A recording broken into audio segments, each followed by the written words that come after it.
नमस्कार। आप सभी को हमारे चैनल पे बहुत बहुत स्वागत है और उम्मीद करते हैं कि आप सभी स्वस्थ सुरक्षित होंगे और यदि आप इन्वेस्टर हैं तो आप स्टॉक मार्केट में अच्छा पैसा कमा रहे होंगे और खुश होंगे।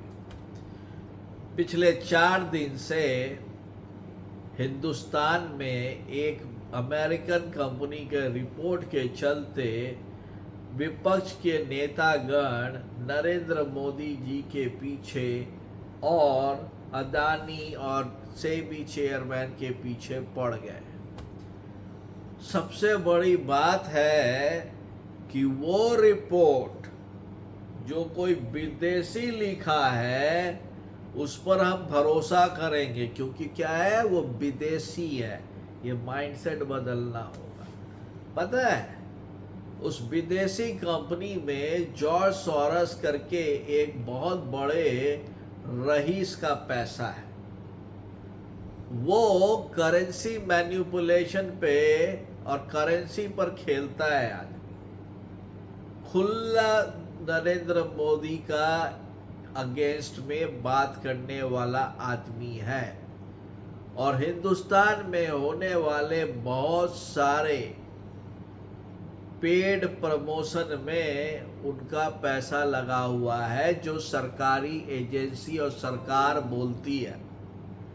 सबसे बड़ी बात यह है कि वो सिर्फ $7 बिलियन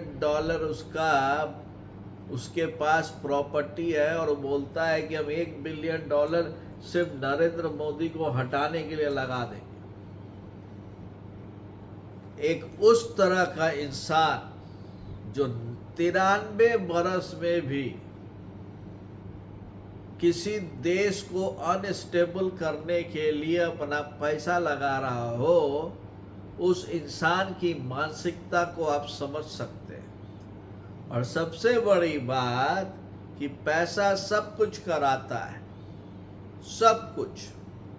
और यही पैसा उन्होंने एक बार ब्रिटिश पाउंड में बिलियंस ऑफ पाउंड्स कमाया है और एशिया में पॉलिटिकल अनस्टेबिलिटी पर वो पैसा लगाता है और कमाता है।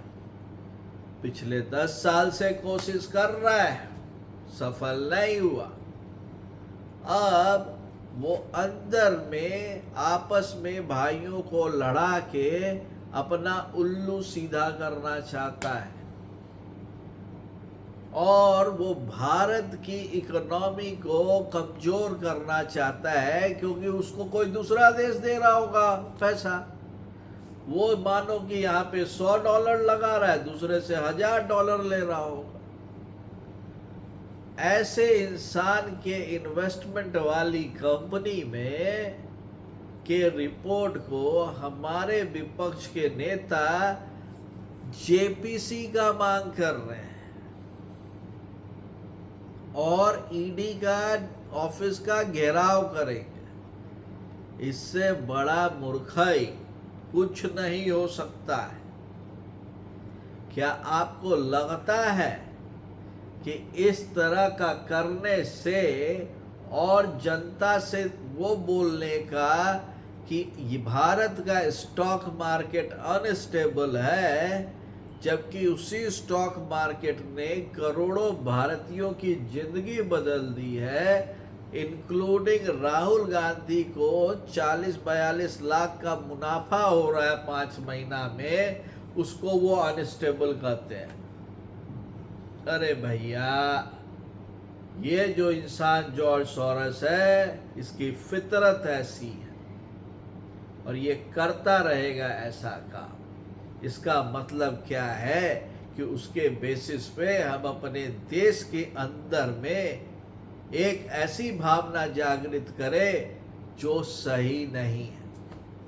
आपको नहीं लगता है कि भारतीयों को मिलकर इस तरह के इनिशिएटिव को बिल्कुल नकार देना चाहिए और जो पार्टियां इसको सपोर्ट करती हैं उनको इलेक्शन में सही जवाब देना चाहिए। डंके की चोट पे कह रहा हूँ, यदि आपको मेरी बात पसंद आई होगी तो जरूर मेरे चैनल को सब्सक्राइब कीजिए, लाइक कीजिए और शेयर कीजिए। धन्यवाद।